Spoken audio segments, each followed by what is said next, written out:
여러분 안녕하십니까? C채널 뉴스입니다. 4대강의 안정성 여부를 두고 정부 관계자와 민간 전문가 사이에 법적 공방이 벌어졌습니다.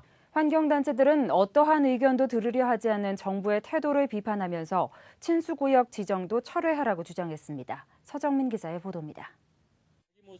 지난 6월 말 한국수자원공사 정남정 4대강 사업본부장이 관동대학교 박창근 교수를 명예훼손으로 고소한 사실이 뒤늦게 알려졌습니다. 이를 두고 4대강 보건범대책위원회 등 환경단체들이 기자회견을 열고 정부를 비판했습니다. 박 교수는 아직 고소문을 직접 보진 못했지만 출판물에 의한 명예훼손으로 고소당한 것으로 알고 있다며 이번 고소의 핵심적 내용이 함안보의 안전성 여부 때문이라고 밝혔습니다. 환경단체들은 정부가 4대강 사업에 대한 어떠한 비판도 듣지 않겠다는 독자 노선을 걷고 있다고 비판했습니다. 박 교수는 정부가 4대강 사업 문제점을 회피하고 진실을 밝히는 것을 껄끄럽게 생각하는 것 같다고 밝혔습니다. 보의 안전성에 대해서도 저희들이 또 조사를 하고 있는데 아마 그러한 아킬레스 건들이 밝혀지는 것이 아무래도 껄끄럽겠죠. 그렇기 때문에 발목을 잡기 위해서 한 거다. 박 교수에 따르면 낙동강 함안보는 지난해부터 쇄골 현상이 발견됐고 몇 차례에 걸친 보강 공사에도 불구하고 쇄골 현상이 반복되고 있다고 지적했습니다. 쇄골 현상이 지속되면 보가 붕괴될 위험성은 상대적으로 높아진다는 분석입니다. 지금 현재 함안보 하류 지역에 21m 정도 깊이로 쇄골된 것은 세계 하천에서 그러한 사례를 발견할 수가 없는 사례입니다. 이번 고소건에 대해 수자원공사 측은 정남전 본부장이 4대강 사업 책임자로서의 책임을 다하기 위해 이 같은 결정을 내린 것 같다고 밝혔습니다. 한편 최근 국토해양부가 낙동강 지역 부산 강서구 일대의 11,000여 제곱미터 지역을 친수구역으로 지정하는 절차에 들어갔다고 밝힌 것에 대해 환경단체들은 또다시 국민의 혈세를 낭비하려 한다며 비판했습니다. 정부가 친수구역 지정을 추진해 4대강 사업으로 발생한 수자원공사의 적자 8억 원을 보상하려 한다는 의혹을 제기했습니다. 근데 농사 짓는 것보다 엄청 더 큰 오염을 지금 만들어내고 있습니다. 수변 구역을 없애버리고 그 친수구역 특법을 만들어가지고 그걸 이제 개발하려고 하고 있는데 어떻게 이런 모순된 짓을 정부가 할 수 있는가? 정부의 4대강 사업이 마무리 단계에 들어갔지만 부작용은 계속되고 있습니다. 정부는 가뭄과 홍수 피해 등을 예방하기 위한 목적으로 만들었다고 했지만 극심했던 지난 가뭄으로 이러한 주장도 설득력을 잃었습니다. 보의 안전성을 둘러싼 진실 공방, 그리고 친수구역 지정 논란 등으로 4대강 사업을 둘러싼 사회적 갈등은 계속될 것으로 전망됩니다. C채널 뉴스 서정민입니다. 김신 대법관 후보자의 종교 편향 논란에 대해 교계단체들이 변호에 나섰습니다. 김 후보자에 대한 마녀 사냥식의 종교 편향적 공격을 중단하라고 촉구했습니다.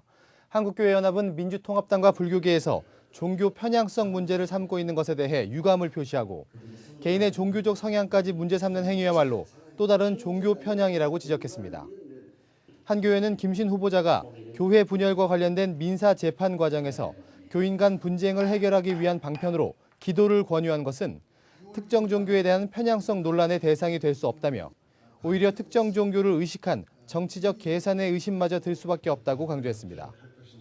한국교회 언론에도 성명을 내고 김신 후보자가 합의 조정 후 기도하도록 한 것과 부산 성시화 발언 등은 헌법 위반 사안으로 볼 수 없다고 강조했습니다. 합의 당시 원고와 피고 측이 같은 기독교인인 점을 감안해 판사의 양심에 따라 내린 과정으로 봐야 한다는 주장입니다. 두 단체들은 불교계가 국회에 임명동의안 철회 등을 촉구하는 등 집단적인 거부감을 표출하고 있는 것은 타 종교에 대한 예의에 어긋나는 행동이 아닐 수 없다며 자칫 종교 간 갈등으로 확대될지 우려를 나타냈습니다. 캐슬린 스티븐스 전 주한 미국 대사가 일본군 위안부 문제에 대한 입장을 밝혔습니다. 스티븐스 전 대사는 당시 성노예를 강요당한 한국 여성들이 비통한 피해를 당했고 참혹한 인권 침해를 겪었다고 말했습니다. 스티븐스 전 대사는 국내 한 언론사와의 인터뷰에서 일본군 위안부 문제에 대한 견해는 자신뿐 아니라 미국 정부의 견해이기도 하다며 이 문제가 잊혀져서는 안 될 고통스러운 사안이라고 강조했습니다. 주한 미국 대사로 활동할 당시 직접 위안부 할머니를 만났던 스티븐스 전 대사는 일본이 위안부 문제의 해결 방안을 지속적으로 찾는 것이 중요하다고 덧붙였습니다. 스티븐스 전 대사는 최초 여성 주한 미 대사를 지낸 뒤 지난해 10월 귀국했으며 현재 워싱턴 DC 조지타운 대학교 외교학 연구소에서 선임 연구원으로 근무하고 있습니다. 여름철 급격히 늘어난 냉방기 사용으로 전력 수급에 대한 우려가 크다고 합니다. 이러한 가운데 국내 130여 개 교회가 교회 사용 전력의 10%를 줄여나가기로 했다고 하는데요. 자세한 소식 이인찬 기자가 보도합니다. 한여름 무더위에 전력 사용량이 크게 늘면서 관계 당국은 전력 예비율 추이에 촉각을 곤두세우고 있습니다. 실제 지난해 5월에서 6월 중 전력 예비율이 10% 이하로 떨어진 것은 6월 20일이 처음이었지만 올해는 같은 기간 10% 이하로 내려간 일수가 20일이 넘었습니다. 정부는 전국 주요 대형 건물에 대해 26도, 관공서는 28도 이상 온도를 유지하도록 의무화하고 있습니다. 또 계약 전력보다 초과 사용하는 경우 250% 가산금을 부과하는 전기요금 피크제까지 시행하고 있습니다. 이런 심각한 전력난에 국내 132개 교회가 교회에서 사용하고 있는 전력의 10%를 줄이는 운동에 자발적으로 참여해 주목되고 있습니다. 기독교 환경운동연대가 교회 전력량 10% 줄이기 실천 사업으로 시범교회를 모집한 데 신청교회가 몰린 것입니다. 대한예수교장로회 합동총회 순천노회는 20여 교회가 같이 신청서를 내기도 했습니다. 삶의 11조를 전기 전력량 줄이는 데 있어서 자기 에너지 사용에 있어서 10%를 하나님께 드리는 것은 곧 다른 생명에게 자기를 희생하는 건데 이런 어떤 희생은 예수님의 희생과 똑같다고 봐요. 기독교 환경운동연대는 7월과 8월을 실천 기간으로 두고 참여교회들의 안내서와 교육자료, 설교문 등 관련 자료를 제공하고 있으며 11일부터 전국 순회 워크숍도 시작했습니다. 기완연이 전력 10% 줄이기를 위해 제시하고 있는 행동계획은 총 3단계로 우선은 26도에서 28도 적정온도 유지와 대기전력 없애기 등 비교적 간단한 것입니다. 낮 시간 예배에는 자연 채광을 활용한다든가 전등 하나를 빼서 조도를 낮추는 등 조그만 불편을 감수하는 것만으로 10% 목표를 달성할 수 있다는 것입니다. 다음으로는 실내 온도 유지와 조명, 대기전력 낮추기를 위해 전력 차단 타이머나 절수기 설치, LED 전등 교체 등 구조적 실천을 요청하고 있습니다. 그리고 3단계는 이보다 더 적극적인 것으로 신재생 에너지나 에너지 절약 기금 활용 등에 참여하는 것입니다. 이제 궁금한 점들이나 이렇게 여러 가지 실천하면서 이제 어려운 점들이 있을 거예요.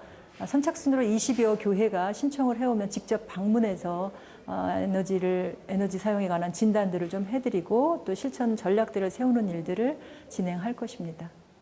10% 줄이기 운동에 참여교회들은 우선 지난해 사용량을 한국전력공사 사이버 지점이나 전화를 통해 확인한 후 목표량을 세우게 됩니다. 또 목표에 따른 전략 실천 과정에서 교회들이 제시하는 각종 아이디어들이 모아진다면 창의적인 정책 제안도 기대되고 있습니다. 이 전력량 10%를 줄이는 운동은 굉장히 중요하고 그다음에 또 삶의 어떤 질을 바꾸는 어떤 상징적인 의미도 있다고 그렇게 봅니다. 하나님의 창조 질서 보존을 위해 기꺼이 불편함을 감수하겠다고 나선 132개 교회. 이 교회들은 에너지 절약이 교회의 중요 관심사가 되고 많은 교인들과 함께할 수 있길 바라는 마음으로 도전했습니다. 기완연은 우수교회에게는 9월 시상도 계획하고 있습니다. C채널 뉴스 이인창입니다. 기독교 대한감리회가 선거관리위원회를 열어 오는 10월 4일 감독과 감독회장 선거를 하기로 결정했습니다. 선거와 관련된 로드맵과 선관위 예산안도 가결했습니다.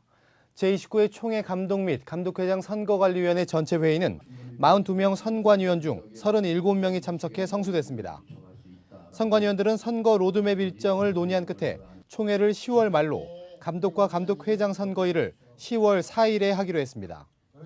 하지만 감리교 선거법상 선거를 총회 30일 전에 해야 한다는 규정이 있어 선관위원들 사이에 논란이 일었습니다. 참석자들은 선관위 법조인 조대현 장로의 자문을 얻었으며 조 장로는 선거를 10월 4일에 할 경우 선거법에 위반되는 것은 맞지만 이것이 선거 자체를 무효화하는 사유가 되지는 않을 것이라고 했습니다. 결국 선관위원들은 선거일을 이같이 정하고 입후보자 등록을 7월 말로, 후보자 공고 및 송부를 선거 한 달 전인 9월 4일, 홍보물 제작과 배포, 선거 안내 공문을 선거 15일 전인 9월 20일경에 하기로 했습니다. 아울러 감독회장 후보자의 등록금은 1인당 5천만 원, 감독 후보자는 1인당 2,500만 원으로 정했습니다. 또 선관위 지출 품목으로 회의비와 지도 감시비, 연회 선관위 활동비, 정책 발표회, 예비비 등을 포함해 모두 5억 5천만 원을 책정했습니다. 대한예술장로회 합동총회가 지난해 정기총회에서 목회자 윤리 실천 강령 제정을 결의한 바 있는데요. 이 목회자 윤리 실천 강령안이 신학부를 거쳐 올해 총회에 보고될 전망입니다. 합동총회 신학부가 개최한 토론회에서 총신대 이상원 교수는 목회자의 비밀 유지, 교인들과의 성적 접촉, 교회 재정 등 16개 항목의 21세기 목회자 윤리 강령안을 제시했습니다. 구체적으로 목회자가 재정 관리를 평신도 직분자에게 일임하고 영수증 처리를 하도록 명시하고 있으며 성적 친근감을 유발하는 신체적 접촉은 교회의 파괴적 결과를 초래하므로 반드시 피해야 한다는 등의 내용을 담고 있습니다. 하지만 성폭행 혐의로 3.1교회를 사임한 전병욱 목사의 홍대 새교회 개척 문제를 비롯해 공금 횡령, 선교사 기금 전용 의혹 등 교단 내적으로 해결하지 못하고 있는 문제들이 산적해 이번 목회자 윤리 강령이 실효적 결과를 이끌어낼 수 있을지는 미지수로 평가되고 있습니다. 영국 홀리하고 코믹한 요나 이야기가 오는 18일부터 25일까지 대학로 엘리몰에서 열립니다. 제작에 참여한 경기도 용인의 드라마교회는 연극을 통해 복음을 전하고 기독교 문화 전파에 힘쓰겠다는 계획을 밝혔습니다. 드라마교회 성도이자 단국대 공연영화학과 교수인 이대현 권사는 물고기 뱃속에서 요나에게 일어났던 일들을 이번 연극을 통해 상상해서 보여주려고 했다며 죽음과 같은 공간에서 요나가 얻은 깨달음을 풀어내고 싶었다고 전했습니다.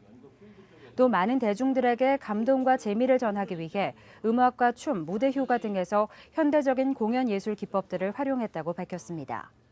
아울러 대중들이 성서의 내용을 생동감 있게 접하면서 기독교 문화를 친근하게 느낄 수 있는 성과도 기대할 수 있다고 덧붙였습니다. 드라마교회 이하늘 목사는 반항하고 분노하는 요나의 모습 속에서 관객들이 자신을 발견하게 될 것이라고 전했습니다. 또 이번 연극이 드라마교회가 선보이는 첫 작품이라며 기독교 연극 공연을 통한 문화선교라는 비전에 맞게 지속적으로 기독교 콘텐츠 제작에 힘쓰겠다고 밝혔습니다. 이 밖의 뉴스와 날씨를 전해드립니다. 학교폭력 해결에 기여하는 교사들에게 승진 가산점을 부여하겠다는 교육과학기술부의 정책에 대해 좋은교사운동이 반대 입장을 밝혔습니다. 사회적 기업 활성화 전국 네트워크가 세종문화회관에서 후원의 밤 행사 아름다운 사람들을 개최했습니다. 월드비전 홍보대사인 배우 이광기 씨가 월드비전 서울 옥션과 함께 진행한 IT 돕기 자선 경매에서 1억 7천만 원의 후원금이 모였습니다. 코미디언 윤택 씨가 윤택의 웃음사전이란 제목으로 책을 출간했습니다. 날씨입니다. 장마 전선이 다시 북상하면서 비가 내리겠습니다. 전국이 흐린 가운데 비는 서울, 경기도를 시작으로 오후 늦게 전국으로 확대되겠는데요. 특히 중부지방에는 돌풍과 함께 천둥, 번개를 동반한 시간당 20mm 내외의 다소 강한 비가 내리는 곳도 있겠으니 피해 없도록 주의하셔야겠습니다. 아침 기온은 서울, 강릉 22도, 대구 25도가 예상됩니다. 낮 최고 기온은 춘천 26도, 대전 28도 등 평년 기온보다 조금 밑돌겠습니다. 바다의 물결은 동해 중부 먼 바다에서 오후 들어 2에서 3m로 점차 높게 일겠고 그 밖의 해상에서는 0.5에서 2m까지 일겠습니다. 주간 날씨입니다. 당분간은 장맛비가 계속될 전망입니다. 비는 금요일을 시작으로 주말까지 이어지겠습니다. 트위터 아이디 타임젠을 쓰시는 시청자께서 고리원전 1호기 재가동에 대한 의견을 남겨주셨습니다. 핵발전소 안전을 책임지고 관리해야 할 한국수력원자력 일부 직원들이 불량 부품을 납품받는 대가로 뇌물을 받았다가 무더기로 구속됐다는데 이런 사람들에게 핵발전소의 안전을 맡길 수 없다는 의견입니다. 네, 핵사고는 단 한 번의 사고로도 큰 재앙이 초래될 수 있습니다. 그만큼 노후 원전에 대한 처리와 원전의 철저한 관리는 아무리 강조해도 지나치지 않습니다. 뉴스를 마칩니다. 시청해주신 여러분 고맙습니다.